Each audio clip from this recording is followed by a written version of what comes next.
Sebenarnya dalam sejarah yang tercatat bahawa pada masa Rasulullah nyo kana urang cit yang dua berdoa ramai-ramai, berdoa rayuk-rayuk. Sehingga bakwati Rasulullah SAW melewati sebuah tempat. Gekalan na sekelompok orang yang sedang berdoa secara suara jihar, secara suara rayuk. Di Rasulullah SAW gutu sahabat. Ya apagah? Ya apagah sahabat orangnya. Katakan kepada mereka bahwa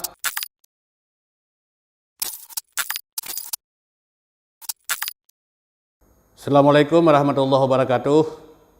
Alhamdulillah alladzi arsala rasulahu bil huda wa dinil haqq liyudhhirahu 'alad dini kullihi walau karihal musyrikun. Mbak kesempatannya ingin lu sampaikan bacut sesuai dengan pengamatan yang lungkalan dalam kehidupan masyarakat.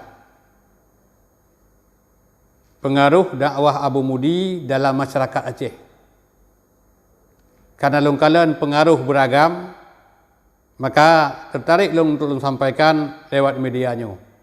Cuman yang sampaikan di lun ba'ulunyo adalah berkenaan dengan zikir, doa, dan membaca Al-Quran pada bulan puasa dengan menggunakan alat pengeras suara. Dan kembali yang pertama. Yang pertama zikir dan doa. Zikir dan doa nyo ibadah. Setiap ibadah nyo syariat, dan setiap ibadah sifatnya tauqifiyah. Tauqifiyah artinya talaksanakan sesuai dengan tuntunan Rasulullah SAW. Tauqifiyah kembali kepada dalil. Apabila na dalil dari Quran tak amalkan, na dalil dari hadis tak amalkan, na dalil yang kagak jabarkan, yang kagak simpulkan le ulama-ulama yang berittiba kepada Rasulullah SAW juga tak amalkan, menancit yang kage kepegat kajut ke sebuah ijma' di kalangan para sahabat yang mulia. Jadi menyata pegahnya adalah tauqifiyah, maka hinan hana lagut akai. Artinya zikirnya terlaksanakan sesuai dengan contoh, sesuai dengan perintah. Jadi pada saat kita berzikir kepada Allah Subhanahu wa taala, pada saat kita berdoa kepada Allah Subhanahu wa taala, nyo hino hanailuk akai. Artinya zikirnya hanjut ban ngalak rau tu. Zikir ji hanjut ban yang mehut rau tu. Zikirnya harus tak ikuti. Pu yang tak ikuti. Yang pertama yang paling tak tepu, so yang you baca. Kemudian pu yang tak baca. Kemudian pat tak baca. Kemudian pakai bancara tak baca. Kemudian padum jumlah yang tak baca. Nyo menyo zikir muqayyad.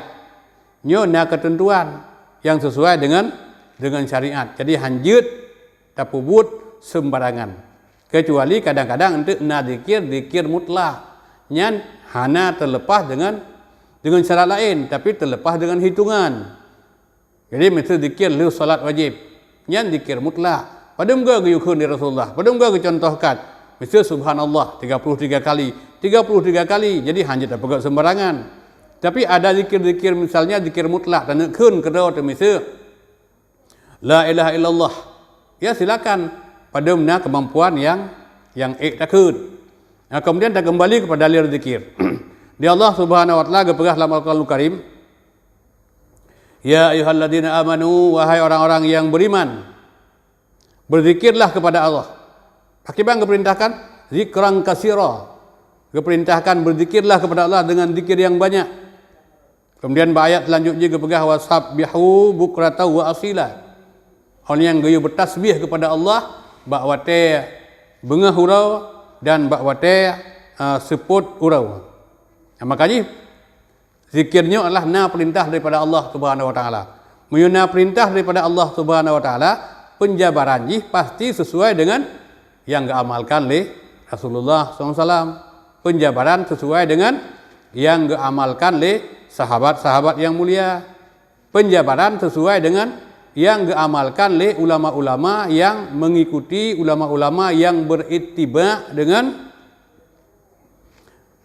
Rasul, yang berittiba dengan sahabat, yang berittiba kepada ulama-ulama madhab. Jadi hanjut dan zikirnya sembarangan. Jadi persoalannya adalah persoalan yang menyangkut dengan ilmu pengetahuan. Maka dalam agama gedanya hanggebi pubut segala sesuatu yang hana dasar ilmu pengetahuan. Dan hanggebi pubut dan hanggebi pegah dalam agama sesuatu juga yang hana ilmu pengetahuan. Maka gepegah dalam di Allah Subhanahu wa taala dalam surat Asy-Syu'ara. Gepegah di Allah Subhanahu wa taala, apakah ada Tuhan selain daripada Allah Subhanahu wa taala yang mensyariatkan agama untuk kamu? Yang menunjukkan bahwa syariat agama, syariat Islam hanya datangnya daripada Allah Subhanahu wa taala. Ini menyatakan tentang sejarah masa lalu. Sebenarnya sejarah yang tercatat bahwa pada masa Rasulullah nyokana ulung cit yang berdoa rame-rame, berdoa rayuk-rayuk. Sehingga bakwati Rasulullah SAW melewati sebuah tempat. Gekalan sekelompok ulung yang sedang berdoa secara suara jihar, secara suara rayuk. Di Rasulullah SAW gutu sahabat. Ya apagah sahabat ulungnya. Katakan kepada mereka bahwa zat tempat mereka berdoa itu bukan zat yang pekat lagi tuli. Tak lagi sampaikan li sahabat, nya pusat Rasulullah lagi nya, urang yang gepiu, yang kadang-kadang urang yang mendapat hidayah apabila ana ayat. Tapi ingat dengan ayat Al-Quran, tapi ingat dengan hadis Nabi, nya hana jawaban lain. Langsung berhenti, langsung stop. Sami'na wa ata'na. An-Nur ayat 51. Long dengar, long taat, nya tanda urang beriman kepada Allah, urang beriman kepada Rasul. Tapi punya urang hana beriman kepada Allah, urang hana beriman kepada Rasul, tetapi ingat dengan Al-Quran, kamu hana pu dia biasa macam qalu hasbuna ma wajadna alaihi abaana. Kamu kajak dia biasa macam lagi ke bahaya urang awai. Jadinya ke berbeza sebenarnya. Urang beriman dengan urang hana beriman. Walaupun penampilan sama. Kadang-kadang penampilan sama, dua-dua pakai koko, dua-dua pakai peci, dua-dua pakai sarung, dua-dua ada di masjid. Tapi tatkala berhadapan dengan agama, urang yang beriman tersampaikan Al-Quran, tersampaikan hadis, tunduk dia. Sami'na wa ata'na. Orang yang tidak beriman nantang dia. Punya apagah yang balung. Ilung dia biasa macam. Jadi saudara-saudara kaum muslimin yang hadir bauronyo dan yang mendengar ulun sampaikan, ya kembali kepada pokok persoalan bahwa zikir berjamaahnya kana, zikir rame-ramenya kana bak masa Rasul. Olehnya muncullah bak masa sahabat. Tapi bisa diantisipasi le sahabat-sahabat yang mulia. Kemudian pajan munculnya pada saat Khalifah Al-Ma'mun yang diperintahkan kepada setiap gubernur yang ada di provinsi untuk guyup purayuk doa, guyup purayuk zikir. Maka tatkala ada seruan yang lainnya disambut oleh orang-orang Syiah, disambut oleh orang-orang Sufi. Maka bergemalah di setiap pelosok negeri zikir rayuk-rayuk, berdoa rayuk-rayuk, walaupun urang sedang melaksanakan salat masbuk. Sementara yang diem, orang-orang yang berpaham Ahlus Sunnah wal Jamaah, yang beriktibar kepada pemahaman para salafus salihin, mereka diam di tengah hiruk pikuk orang banyak berdoa dan berzikir secara suara jihar atau suara yang besar. Jadi praktik-praktik yang mereka lakukan antara lain adalah istighfar, zikir, berdoa rame-rame, berdoa secara berjamaah. Jadi masyarakat muslimin, saudara-saudara yang hadir pada pertemuannya dan yang didengar, lalu timbul pertanyaan, ada atau tidak doa yang dijahar? Kita kembali kepada praktek yang dilakukan oleh Rasulullah SAW. Rasulullah pernah gejahar doa di solat wajib. Tapi Rasulullah hanya dilakukan secara berkekalan. Dia hanya gepubut oleh Nabi secara terus menerus.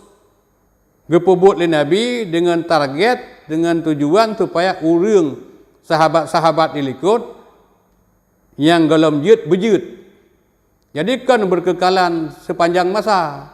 Berkekalan kadang-kadang sepanjang masa di solat wajib. Pakai bandar buat mudah-mudahan, pu urang yang ilikutnya mudah-mudahan aja ke. Jadinya sebenarnya persoalan. Jadi punya orang yang menuntut ilmu, nang padam-padam ke, yang kau madai. Nya bertahun-tahun ganti imam, kadang-kadang kau padum-padum gua ka ganto imam melatah sat, jamaah ka ganti generasi juga doa mantang doa sat. Jadi menyohana masbuk home lah. Mesti hana masbuk, hana urung salat sunat. Yan home lah. Cuma yang kadang-kadang mana api? Ila lung kala mana? Nyo rata masjid tapi lain cara sagai. Kadang-kadang na masjid-masjid tertentu watelu salat jamaah nya ideng kuimu hana geng wi, hana geng unu, hana geng likut, nya langsung ju. Alhamdulillah rabbil alamin hamda wa fi ni'amahu wa yukafi umadidah atau kenyan ilahi rabbi la ilaha illallah. Nah, tapi nanti masjid lung kala mana orangnya? Masjid-masjid yang pegah doa sunnah. Hanam doa ramai-ramai, menyana urang doa ramai-ramai bengeh ya awaknya. Tapi mana lung kala nya te kalau sembahyang sunat ya pegat tumpuk ku deh. Na urang sembahyang sunat, na urang sembahyang masbuk pegat tumpuk ku deh 5 pegah habar raya-raya nan. Mantang lebih agak urang je. Ge baca ayat ge baca doa, ge zikir ketimbang urangnya yang pegah doa bak masjid sunah pegat tumpuk, onyan pegah habar ramai-ramai dengan urang sembahyang masbuk, dengan urang sembahyang sunat. Memang sangat ironi. Orang dah pegah bengeh. Orang dah pegah ayat 7 hang tu tengok. Jadinya ke persoalan. Jadi kembali kepada persoalan doa. Persoalan doa yang pertama perintah berdoa. Kepada Allah Subhanahu wa taala dalam Al-Qur'anul Karim. Surat Al-A'raf, surat yang ke-7 ayat 55. Ud'u rabbakum tadarruan wa khufyah. Innahu la yuhibbul muqtadin. Kepada Allah Subhanahu wa taala berdoalah kepada Allah Subhanahu wa taala. Berdoa je leung jarau.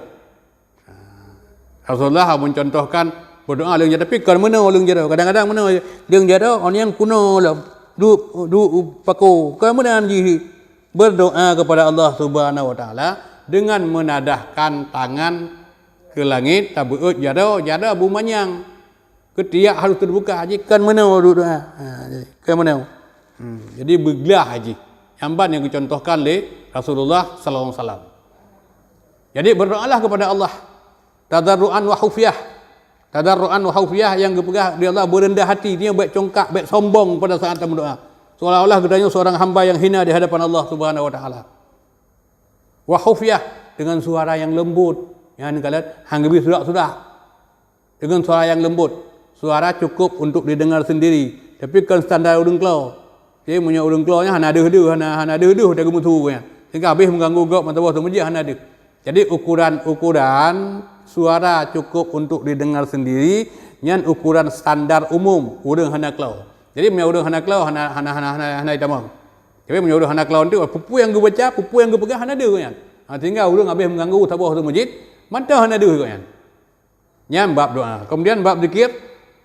Bab surat yang sama ayat 205 kepada Allah Subhanahu wa dzkur rabbaka fi nafsika tadarruan wa khifatan wa dunal jahri minal qaul.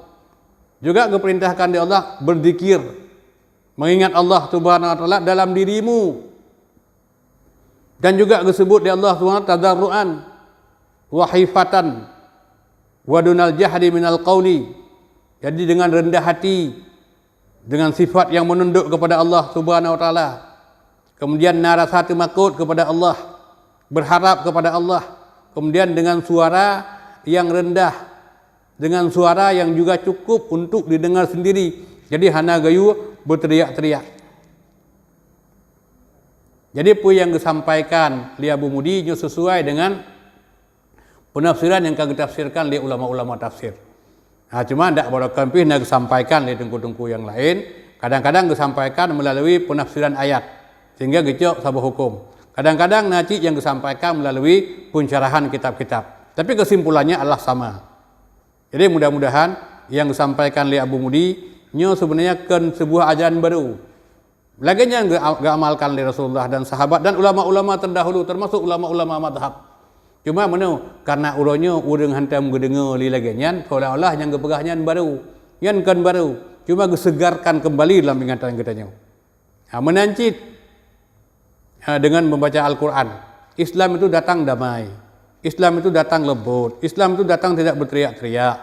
Makanya yang gepegah tidak menggunakan alat pengeras suara. Kan gedang urang but. Jadi baik bangai tanya. Kan gedang urang but ikut nyan. Kan gedang urang but dia memberi. Udham hanggebi menggunakan alat pengeras suara karenanya dapat mengganggu orang lain. Ulo kadang-kadang orang hek, ulo kadang-kadang orang kerja. Jadi baik sampai terganggu dengan ucapannya. Sebab kadang-kadang nacik bacaannya hana betul. Kemudian mereka juga tidak dibimbing. Luh mendanggeroi dalam letah. Okay, menyelengkalan pengaruh. Nah, heboh kelompok masyarakat. Yang pertama, orang awam. Orang awamnya nigotnya nasaka berbeda dari biasa nyan kasalah haju. Nyan orang hana ilmu. Nyan sampai urangnya na sehingga cibitlah komentar-komentar jelek kepada orang menyampaikan kebenaran. Yang pengaruh pertama. Kemudian yang kedua nak orang na pengaruh tapi bacut menyebabkan pakai amit hana pakai amit tapi berdoa berzikir tetap suraya. Yang tidak ingat bahawa orangnya ukun qalu hasbuna lagi Nabi ingat urang jahiliyah katib kamu lagi awal mendang pilih terubah yang keban agama nah sabah kelompok tu kelompok yang lebih petunjuk dari Allah yang berakan hana gedepu dengan dakwah yang disampaikan oleh Abu Mudi langsung berubah nya urang-urang yang beriman kepada Allah berkah nada depu nyo kagak pegah di tengku kagak pegah di abu kagak pegah di malam toi dapat patih di malam maka kagak patih yang berakan raya hana li raya yang berakan menggunakan alat pengeras suara hana menggunakan alat pengeras suara. Yang mudah-mudahan yang kita harapkan keduanya menjadi kelompok yang geleh, baik kelompok yang pun menentang kebenaran, baik kelompok yang kedua tetap berpijak pada kebiasaan, tapi kelompok yang geleh, kelompok yang sami'na wa ata'na, mendengar dan mentaati. Mudah-mudahan senantiasa Allah memberikan petunjuk kepada orang yang menyampaikan kebenaran dan kepada orang yang siap untuk menerima kebenaran. Semoga ada manfaat. Lebih kurang mohon maaf. Assalamualaikum warahmatullahi wabarakatuh.